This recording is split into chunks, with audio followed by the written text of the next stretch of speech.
bonjour. Je suis Nicolas Garde, je suis l'œnologue directeur technique en charge des vinifications de la cave Jean Gaillard maintenant depuis 2015. Le temps passe vite, hein, et avant effectivement d'avoir cette belle fonction, j'exerçais la même chose dans une autre cave vinicole alsacienne, donc ça fait maintenant presque une vingtaine d'années que je fais des vinifications en Alsace. Donc, j'ai été œnologue diplômé de l'école de Dijon. Et avant de revenir en Alsace, qui est ma région natale, j'ai passé plus d'un an en Nouvelle-Zélande à faire du vin là-bas pour acquérir un peu plus d'expérience. Et puis quand ma région me manquait, je suis rentré chez moi. Voilà.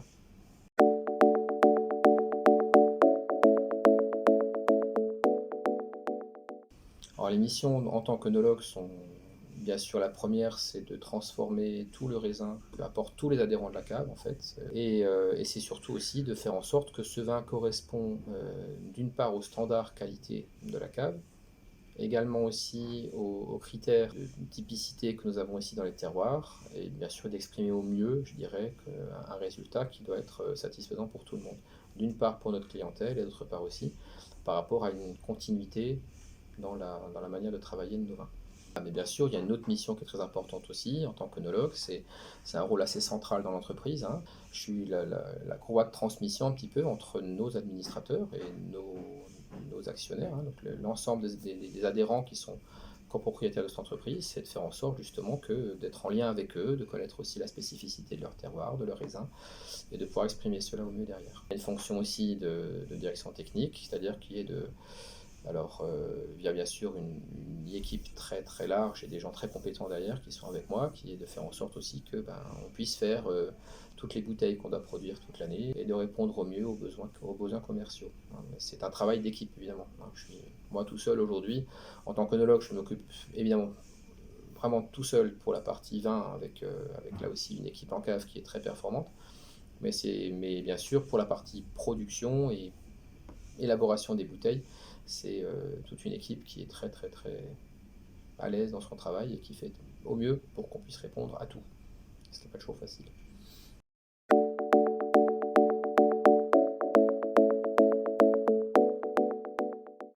Le métier d'œnologue, c'est un métier qui est un métier de vocation, hein, clairement, parce qu'on y passe beaucoup de temps, beaucoup d'énergie. Alors même si aujourd'hui la fonction d'œnologue, pour moi, ça représente à peine 30% de mon temps sur l'année, hein. Bien sûr, pendant les vendanges, c'est 90% de mon temps, mais le reste de l'année, c'est beaucoup moins. Ce métier est passionnant parce que justement, il y a toute cette partie d'adrénaline, de charge incroyable de travail qui se rajoute pendant cette période très, très courte de vendange où la cave va jouer une année de matières premières, hein, qui va être rentrée d'un coup. Donc c'est beaucoup d'investissement, de temps, mais c'est beaucoup d'enjeux financiers. Et il ne faut pas se rater, puisqu'en fait chaque année est différente, c'est ça qui est passionnant, pour des questions d'effets climatiques surtout, pour des questions aussi d'évolution différente des vins, parfois de certains terroirs qu'on récupère en plus, ou des choses comme ça. Donc chaque année on part sur quelque chose de totalement nouveau. Par exemple 2021 est à peu près sans pareil par rapport à certaines choses en comparaison des autres millésimes. On a eu un été très compliqué, avec beaucoup d'eau, des attaques assez fortes de champignons. Mildiou d'abord et oïdium ensuite. On a eu des problèmes de gel au printemps, donc on a eu une année assez compliquée. Et à la fin, maintenant on vendange depuis maintenant presque un mois, et on est très très satisfait de la qualité de ce qu'on rentre. Donc c'est cette excitation terrible, hein, de toute l'évolution, de l'inquiétude de devoir rentrer à temps, de slalomer entre les coups de pluie, de choisir les bonnes parcelles, les bons cépages au bon moment. Donc c'est très très varié. Bien sûr, moi en tant qu'œnologue aussi, c'est d'adapter les stratégies de vinification en fonction de l'année. Chaque année ça change. Donc là, je dois prendre des décisions qui pour ne pas me tromper, quoi. Je n'ai pas le droit à l'erreur et c'est très excitant. Fatigant mais excitant.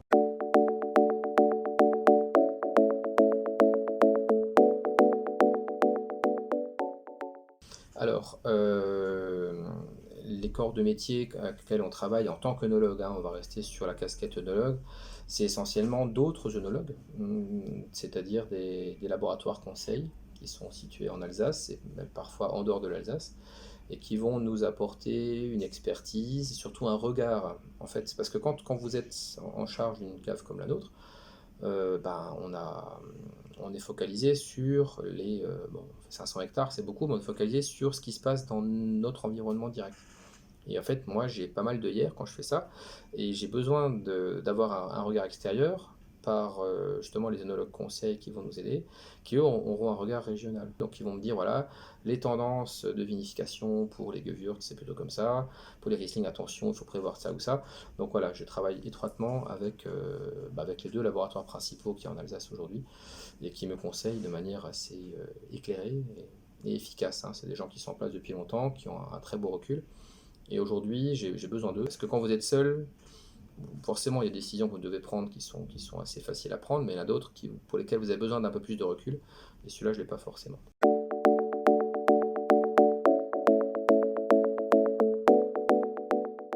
Alors clairement, on aura un millésime classique. Un millésime alsacien classique, comme on en trouvait je dirais, il y a une vingtaine d'années, hein. Quand j'ai commencé à faire des vinifications en Alsace, c'était un peu ces typicités. Malgré le fait qu'on a eu un début d'été qui était calamiteux, hein, on a eu heureusement un mois d'août qui était nettement plus intéressant. Donc finalement, suite au fait que les vignerons ont fait un travail monstrueux dans le vignoble pour essayer de préserver l'essentiel de leur récolte, et ils ont réussi à le faire. Donc les raisins qui n'ont pas été touchés par les maladies que j'ai citées tout à l'heure, c'est-à-dire oïdium et mildiou, ces raisins-là, aujourd'hui, ils nous donnent des choses vraiment intéressantes. On n'a pas des gros rendements, mais par contre, ce qu'on en cave, ce qu'on rentre aujourd'hui est excellent, avec beaucoup d'acidité, beaucoup de fraîcheur et surtout du fruit. Et donc, on retrouve vraiment des standards qui sont ceux qu'on essaie aujourd'hui. Donc, en plus, c'est bien parce que ça va dans les standards actuels de ce qu'on recherche, hein. Les critères de nos clients, c'est plus des vins secs et pas trop forts en alcool. C'est ce qu'on va avoir cette année. Donc, je suis très satisfait pour l'instant de ce qu'on a en cave, puisqu'on a vraiment des vins qui sont euh, je dirais un retour aux sources alsaciennes. Du croquant, de la fraîcheur, du fruit. Voilà, mais ça, c'est vraiment bien.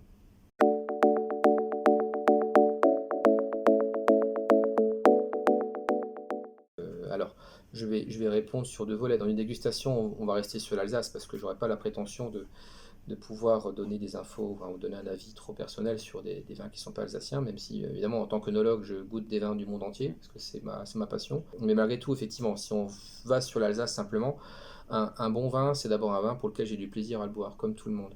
Vous voyez, c'est parce que l'œnologue, parfois, il a le défaut, ou il a parfois c'est dans sa formation, hein, la formation d'un œnologue, c'est souvent de chercher d'abord les défauts, et ensuite de chercher les qualités. Et ça, c'est pour moi rédhibitoire et réducteur, hein. Donc, d'abord, un bon vin, c'est celui qui va me plaire. Et après, bien sûr, par des formations professionnelles, je vais réussir à- à un peu disséquer le vin dans ma bouche et dans mon nez, bien sûr, en identifiant des méthodes de vinification ou des qualités de terroir, des concentrations, la qualité même intrinsèque du jus. Donc ça, je vais pouvoir le sentir un petit peu. Mais définir un bon vin, définitivement, c'est comme tout le monde. J'ai juste plaisir à le prendre en bouche et à le prendre au nez. Et je pars du principe que, notamment pour les vins que nous on fait, si j'ai plaisir à le boire, alors je me dis, ben, j'ai pas trop mal réussi mon travail. Et j'espère que les gens partageront ce plaisir.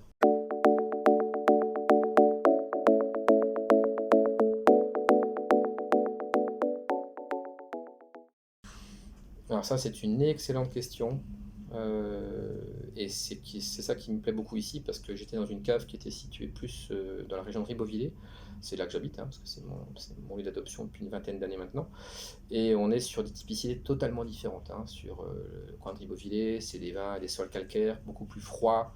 On a des vins qui ont des acidités qui sont très marquées, mais parfois un peu d'austérité, des vins un peu plus fermés. Ici, à l'inverse, alors qu'il y a quoi? Il y a 12 km, hein, ou 13 km à vol d'oiseau entre ce coin et ici. On change totalement de type de vin parce que le sol est différent. On a un peu plus une partie d'alluvion. Il y a aussi des belles composantes calcaires avec pas mal de grès ou de granit en fonction de l'endroit où on se situe autour des vignes qui sont autour d'Ingersheim. Mais en fait, surtout la grosse différence, c'est le climat. Il fait nettement plus chaud, hein. Il y a en général une dizaine de jours de décalage entre la maturité que vous avez sur Ribeauvillé et ici. Et ça donne des choses totalement différentes, notamment sur Gewürz. On a des Gewürz qui sont beaucoup plus ouverts, beaucoup plus aromatiques. Donc ça donne des vins qui pour moi sont plus faciles à boire rapidement. C'est des vins très ouverts, c'est des vins très, très flatteurs et très conviviaux. Voilà, peut-être un peu moins exclusifs. Et ça, j'apprécie beaucoup en fait dans la manière de travailler les vins, de, de ce qu'on rentre ici, c'est qu'on travaille sur des millésimes jeunes, des vins qui sont très faciles à boire rapidement, très faciles à appréhender pour les gens. Et c'est ce qui donne un peu l'image aussi de la cave Jean Gaillard au niveau des consommateurs colmariens qui nous connaissent très bien. Alors, on ne s'empêche pas de faire quelques vins plus exclusifs, hein. On fait notamment, on a une très belle cuvée de Pinot Noir, qu'on travaille pendant un an en barrique avec une sélection de terroirs qui est assez intéressante. On a une cuvée de crémant qui est très haut de gamme aussi, parce que je trouve qu'on a très très beau patrimoine et très beau potentiel d'effervescence sur notre cave, parce qu'on a beaucoup d'auxerrois et encore pas assez de chardonnay, mais on a pas mal de chardonnay aussi, ce qui permet de faire vraiment des vins, des effervescents qui sont de très belle qualité. Et on a régulièrement de très belles récompenses, hein, notamment sur crémant, notamment notre cuvée 1926, qui est notre fer de lance, qui a 36 mois ou 48 mois d'élevage et qui a été médaillé l'an dernier au concours des effervescents du monde. Donc c'est un produit qui est très beau. On a aussi la capacité, et c'est ça qui me plaît beaucoup, de bien évoluer, de sortir des nouveaux produits dans l'air du temps, voilà, de changer un peu notre gamme aussi et de s'adapter aussi aux appréciations et aux souhaits de notre clientèle. Et surtout, on essaie aussi de respecter le type du cépage. Voilà. Hein, un Gewürztraminer, il faut qu'il sente le fruit. Un Pinot Gris, il faut qu'il ait ce caractère un peu fumé, un petit peu de fruits à chair blanche. Ça, on l'a bien en général. Nos auxerrois ont de la rondeur, mais sans excès. Euh, voilà, on essaye vraiment d'avoir des vins qui soient faciles à appréhender et faciles à comprendre.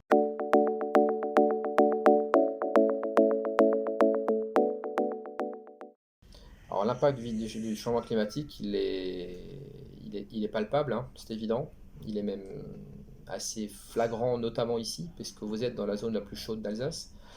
Et donc tout l'arc colmarien, et notamment l'arc de Colmar, est une zone qui est malheureusement très sensible à la sécheresse, très sensible justement à la chaleur. Et donc le réchauffement climatique, on le voit très bien. La preuve en est, c'est que cette année, par exemple, qui est une année froide, on va sans doute être le coin d'Alsace qui va le mieux s'en sortir au niveau qualitatif, je pense, hein, sans être péjoratif et sans surtout être arrogant, mais je pense que c'est le cas par rapport à ce que j'entends et ce que je vois. On a vraiment une qualité de vin qui est vraiment satisfaisante parce que justement on n'a pas trop chaud. Comment dire, les années par contre où il fait chaud, là on se retrouve avec des pics de chaleur très importants, avec des maturités très précoces, et c'est très préjudiciable pour nous au niveau justement de ce qui fait le squelette d'un vin, ce qui fait toute sa structure, c'est son acidité. Hein, vous enlevez de l'acidité. Pourquoi? Parce qu'un raisin qui mûrit, plus il va consommer ses acides. Moins on aura d'acidité, plus on aura des problèmes de perte de fraîcheur et aussi de perte de typicité. En tout cas, ce que nous on observe aujourd'hui, c'est une évolution des vins qui ne nous convient pas forcément parce qu'on va justement vers des vins plus forts en alcool, vers des vins qui sont moins frais. Et ça, c'est pas forcément une très bonne chose. Donc on travaille dessus, on a une structure qui est assez grande pour faire de la recherche. Donc on a tous les ans un stagiaire œnologue qui vient travailler chez nous, qu'on prend pour faire justement des thèmes de recherche sur comment améliorer au mieux notre travail sur les Gewürztraminer qui sont les plus sensibles à ces problèmes de sécheresse et surtout aux problèmes de réchauffement. Et donc cette année aussi, j'ai une étudiante chinoise et qui travaille avec l'appui de l'Université de Reims et d'un laboratoire privé aussi qui travaille dessus, où justement on va faire des problématiques de recherche au niveau des contaminations bactériennes qui se développent de plus en plus justement suite aux problèmes de réchauffement. Aujourd'hui, un jus de raisin récolté chaud est plus fragile et plus sujet à des attaques bactériennes qu'on ne veut pas forcément qu'il ne l'était il y a 20 ans ou 30 ans. Voilà.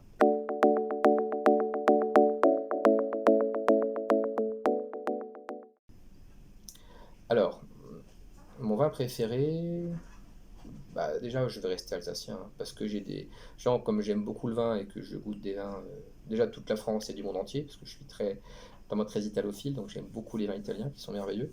Mais on va rester sur l'Alsace parce que c'est notre région. Donc aujourd'hui, moi j'ai deux chouchous aujourd'hui, c'est d'une part le Riesling Florimond 2017 et le Riesling Käferkopf 2017 qui sont mes deux petits coups de cœur que j'ai actuellement au niveau de la cave.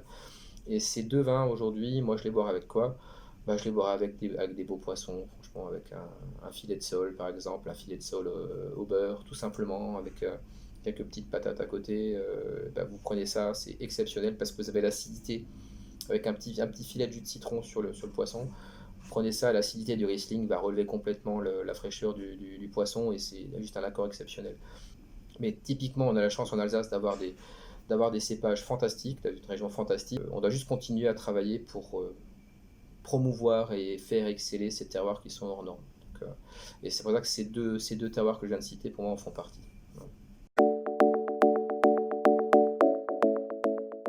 Ah ouais, j'ai une belle anecdote, hein, elle est toute fraîche, parce qu'elle date d'il y a 3 4 jours, et qui montre aussi un peu le principe d'une coopérative, qui est un travail en commun. Hein, on a 184 familles vigneronnes qui sont adhérentes chez nous, qui livrent leurs raisins chez nous. Et on a eu une alerte météo qui était justifiée, puisqu'en fait, la semaine dernière, on avait prévu de ne pas vendanger le samedi. Hein, on devait recommencer ce lundi, donc il y a quelques jours, par du Riesling. Le vendredi, on s'est rendu compte avec certitude qu'on allait avoir de la pluie assez importante le dimanche et le lundi, d'après tous les points météo étaient unanimes pour le dire. Et on s'est posé la question, on s'est dit punaise, hein, ça serait quand même pas mal de vendanger samedi pour rentrer les Riesling avant la pluie, parce qu'on avait des zones de Riesling qui étaient altérées. Dans la santé était un peu inquiétante. Et on s'est dit, effectivement, si on se prend 15-20 mm de pluie dessus, on risque vraiment de perdre quelque chose. Et en fait, on a pris la décision en 2 heures, le temps de voir tous les membres du personnel qui sont concernés, de se dire, bah, dans ce cas-là, on ferme le lundi, mais on ouvre samedi. Ça implique pour tous les gens qui devaient se reposer le dimanche de venir travailler le dimanche. Donc c'était pas simple parce que vous savez que quand vous vendangez le samedi, bah, le dimanche, il y a encore plein de gens qui travaillent pour nettoyer, pour traiter les jus, etc. Et en même pas 2 heures, tout le monde était d'accord pour le faire. Donc ça montre aussi qu'il y a un vrai esprit d'entreprise et un vrai esprit de coopération au niveau de notre entreprise. Et ça, c'est plaisant. Et effectivement, bah, ça a été apprécié par nos adhérents qui nous ont tous remerciés le lundi, parce que lundi, il pleuvait. Et donc on a pu tranquillement, nous, s'occuper de nos jus qu'on avait rentrés samedi qui étaient magnifiques. Et puis mes adhérents bah, se dire, bah chouette, j'ai recoté mon Riesling qui était fragile, je l'ai rentré avant la pluie, donc je suis content. Voilà, tout le monde était heureux. Fatigué pour nous, mais heureux. Voilà.